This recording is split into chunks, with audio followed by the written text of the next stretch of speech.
내일 쇼다운. 디플러스 기아 대 하나생명 e스포츠. That the Rakan might have even been higher priority, because then at least you guarantee that you get Rakan Kai'Sa or you get Xayah Rakan. You get the Lovers duo. Could have been the way, and it's not like they can deny the Xayah from you, you know, as Rel looks like it's going to be the follow-up here. Doesn't feel that strong in this draft, though. Was a pick that would have looked a lot better, I think, in DRX's hands, but they picked the Rakan to deny. Now this Maokai final lock-in is going to buy a lot of space into DRX's composition. On the other hand, though, it's really easy. Nocturne is one of the only champions that could kind of avoid Maokai because he could just simply ult over the Nature's Grasp and get into the backline really easily. Right. That little bit better if you can get it going. Sort of works like a pick composition, which can start to ruin what OK Savings Bank Breon are trying to do. But the power of Bro is never to be underestimated. Let's get into game one. I really walked into that. Yeah, it's it's a little bit of a problem, but if they extend this game and play the funny business, right? They play the macro game. They can easily just win this one as Paranoia comes in. There's the flash out from Morgan, and he still doesn't have teleport. Now he doesn't have his life. That is first blood going to Rascal. As Umpty also in trouble. The quickness comes out from Beryl, and Puddock's dived in. Does cleanse a little late, but it does not matter. And that is 2 swift kills as Karis is going to come on over. There is now 2 versus 3 in this river, but Hennet's going to move on up, and Karis survives. And this is what I was watching on the minimap while this was happening, is Umpty thinks he can come over here and catch Beryl because they're trying to set up a lot of vision here and make a cross map happen, but there's such a huge disconnect between him and the bottom lane that he's just going to end up getting burned down. But it's not going to be the end of the world whatsoever. Beryl looking for a bit of a flank angle here, as there are a lot of bad guys coming on in, and there is the Paranoia. The Charm's going to connect, and they immediately obliterate Karis. That setup was gorgeous. A Kai'Sa instead, as far as denying DRX and getting yourself some extra power as well, would have been pretty strong, but we digress. Umpty coming over, and once again, he's going to be hitting Beryl, as Beryl is going to quickness in, looks for it, finds a decent knock-up as they have all piled on top. Fate, the Orbit Deception just massive, and it's his turn to start clearing this one up. They just immediately identify the 2 carries, but they didn't identify Morgan, who is now looking for Puddock. There's the twisted advance and effort, just punches the Kai'Sa in the face. Beryl now finds himself behind enemy lines, and I don't know whether he's going to be all right. He's still looking for some cooldowns, and he's not going to be able to make it over that wall. In the meantime, though, DRX are going to take an outer turret in the mid lane. Counter-Strike is going to be pressed, and now the Paranoia comes in. The teleport is a difficult one, and it's coming behind the ultimate. As the ult does come through from Umpty, Effort is going to have to flash his way out, but that is the Xayah dead immediately. And Morgan not going to be able to stop it, as Rascal is going to be taken down. So in the end, it is a 1-for-1. And DRX, I have a feeling that they could have got more off that. They weren't quite able to find it, as now Umpty, realizing it, is going to go for a bit of a re-engage. It does spot him out. They knew that Karis was waiting in that brush as Paranoia comes down. Fate trying to dance around the fight, but Beryl is just immediately locked down. And Bro are like, oh, we're just going straight back to this Baron. Critically, Henna didn't ult, so he's still got his feathers. Yeah, Karis though in a little bit of trouble. Effort very, very low here, as the Void Seeker's going to be able to pick up that kill.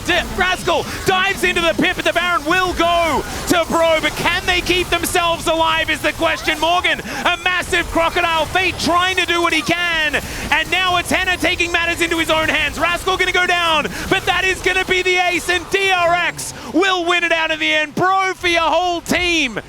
As the Baron is not up for 2.5. We're still fighting over this vision, though. Really nice charm there, connects from Fate, as Umpty just wants to get onto his Brambleback. They will be able to secure it, but now the Paranoia comes in. Another charm comes down as Rascal finds the backline, and Beryl this time is going to get on top of Henna. He will go golden, and now Tibbers is running amok, but it's still going to be the kill onto the Xayah. Not enough threats here for Bro, unfortunately, as the bottom lane will be taken down. Rascal on the warpath as he dives towards Karis, but I don't think he wants to mess with 2 Nexus turrets, and I think, ladies and gentlemen, that this is game number 1 going over to DRX. What an incredible draft. Beautiful play, like the macro decisions, the turning on a dime. I love this from this iteration of DRX. And if this is what we're going to get moving towards playoffs, then maybe they deserve to be the 6th team going. Of course, we're not going to know any of that until after a few more games. There's the knock-up onto the Sejuani. Pretty decent game from Beryl, as we don't see the end of it. No, it's not yet, but I mean, the Nexus is still alive, but, you know. Baron into Hextech Soul into Nexus take. Could be how it goes, or just win teamfight into Destroy Nexus could also work out here, as there is the Paranoia. Fate also able to find the charm onto Umpty, who is going to be able to turn it into a bit of a re-engage here. Decent work from Bro, but they haven't been able to find a kill just yet. Rascal gets into the backline, but now the kills start to flood through, and I have a feeling it might just be wallet dip here in favor of DRX.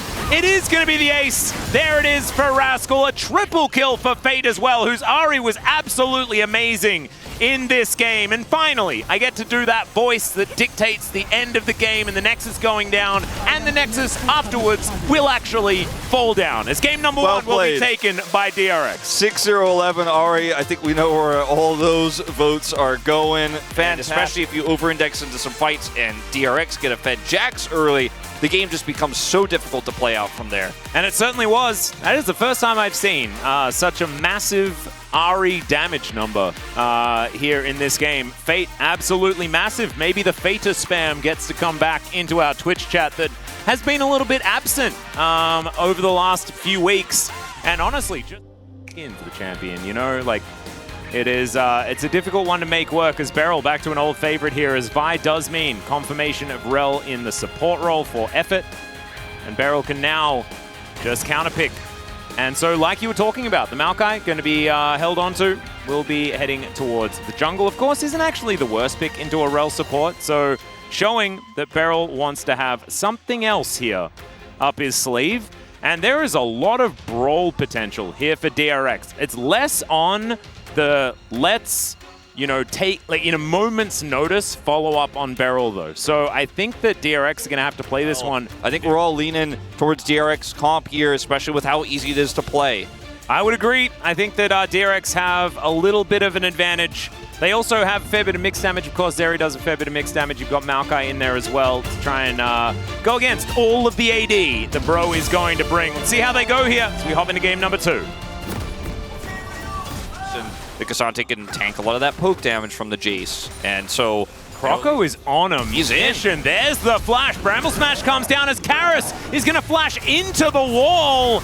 Oh dear, do they get the follow-up? They do. That is first blood, and I believe Rocket Jump was just on cooldown that whole time. Especially if you have access to potentially another kill here onto Karis, which is what they're going to look for, is, oh, it might just be a counter. Another Rocket Jump going to be used forward, as in goes the tree. Karis going to get over the wall there as Cease and Desist comes down, and they do manage to get the kill here onto the Jace. The reset's starting to come down, as now Croco gonna have to walk back towards this turret. Does still have flash, and he's gonna flash after the kill onto Karis. He picks up the turret shot, and that is just a dead tree. I love how slowly Beryl played this game. Mid, maybe there's an angle.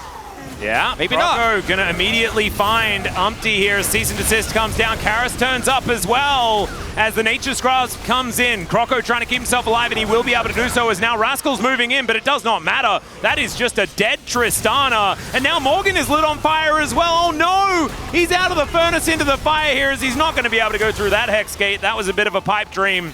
I guess it's not a pipe, it's more like a teleporter, but that's fine. Croco going to grab some plates here in the mid lane, and DRX reaffirm their control of this game. Oh, absolutely. This time, Croco plays it well, and they just kind of got baited into that one. DRX with a huge lead now. You see the Bro fans in tatters here after the after that last play. The previous one was a DRX fan who looked really excited about how things were going, as TP here going to try to catch Beryl. Well, Beryl should be able to use his ult at least, try and keep himself up and available. As there it is. Umpty is still going to smite him though. They're looking for it. Doesn't have Cease and Desist available just yet, and so the cow just kind of wanders his way out. Croco going in on that Twisted Advance earlier on wasn't great. This also not great for DRX, as Beryl is going to get a headbutt off, but otherwise explodes. That is a kill going over to Henna. Very high value. That's, I think, the most hopeful case. Oh dear. Still, Karis is going to dive in. He's going to get pushed back there as well. Headbutt Pulp comes down as Fate is so incredibly low. Is Karis going to burn down and make it a 1-for-1? The answer is no. And that was just a lot of damage. And Rift Herald going to pop down in this mid lane. DRX now wrapping around Umpty. Going to get closed in on and just slammed into the ground. Or mistakes from DRX at this point. You know, maybe Okay, Effort gonna get zapped a little bit here, but it's once again Beryl trying to get the work done. There's the flash forward, and they've singled out Umpty one more time. The extender beam comes in, and Puddock's gonna use it as a way of engaging. He's now looking for Karis. There's the double kill as I'm feeling some certifications coming in. They do have effort here with Flash Magnet Storm.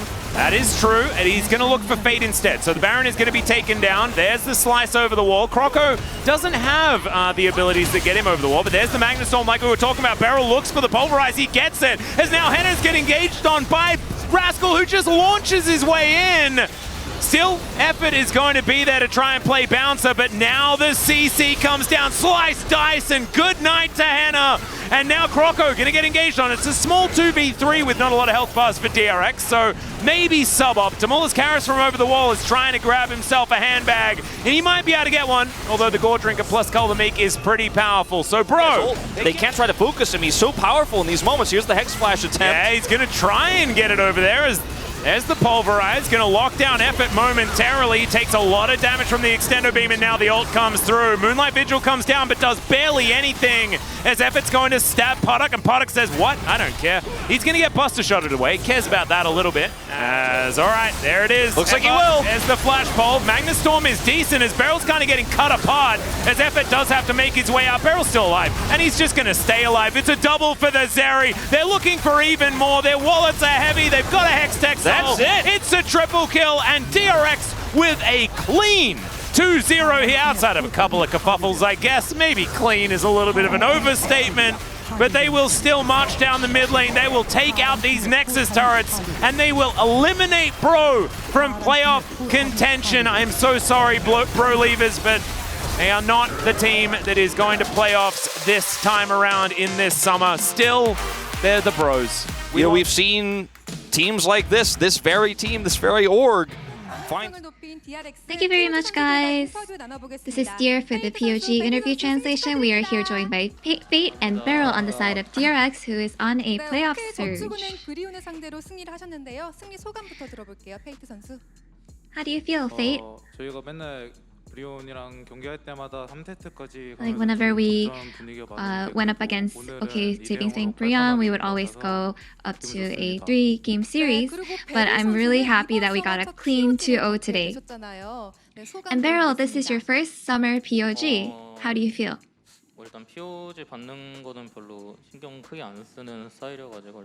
I don't really pay much attention about getting POG, but I'm really happy that I got a win. Just like Fate said, this year, every time you guys met OK Savings Bank Brion, you guys went to a 3-game series. But you got a dominant win today, so did you expect a 2-0? I felt like when we were practicing yesterday, I stole Puddock's pentakill by just last hitting. I feel like we were just having a good time and had a good feeling. And so how has practice been? I feel like after the patch update, we were trying to communicate about all the changes and keep in mind what kind of good champions there are that we can play. And you guys quickly took Nocturne and Ari to complete a rush composition. So were you confident with this rush comp regardless of what the opponent would pick?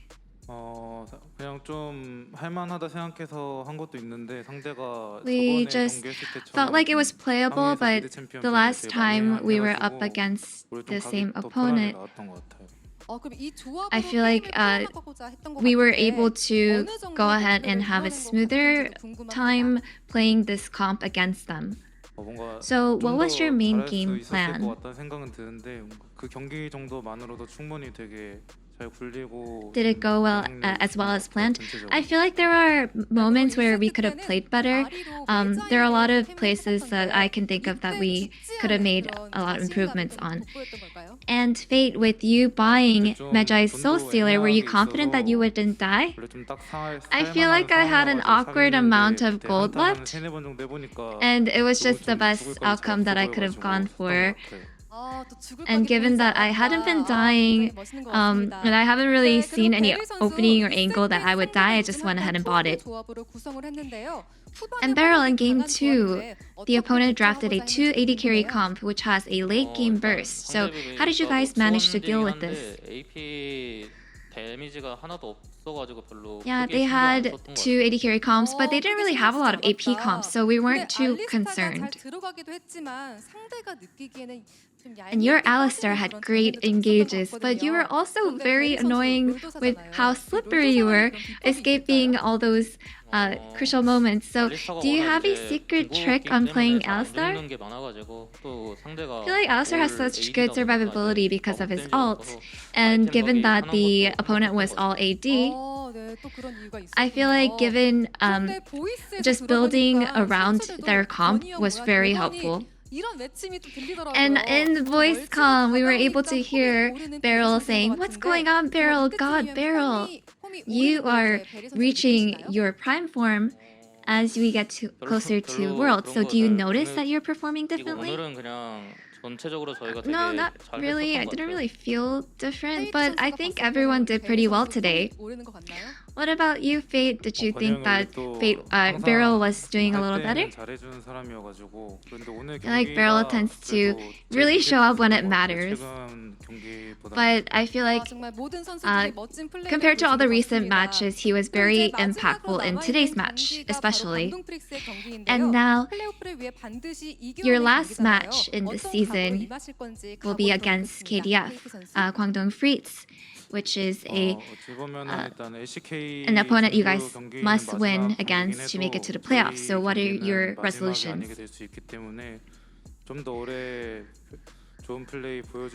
Yeah, it might be a last match for Guangdong Freaks, but I will make sure that it's not our last match of this season and make sure we are ready for the next match to win. And Beryl? In my professional career, I feel like we've been playing a lot of opening matches. And it seems like now we're just, I'm a part of a closing match, closing day for the last season. So I'll make sure that we finish strong and make it worthwhile. And any last messages to your fans? It's been really hot lately, so I hope you guys all take care of your health. And regardless of how hot it is, thank you so much for coming here to watch us. Congratulations again, and this will be the end of the interview with Fate and Beryl, and back to the space.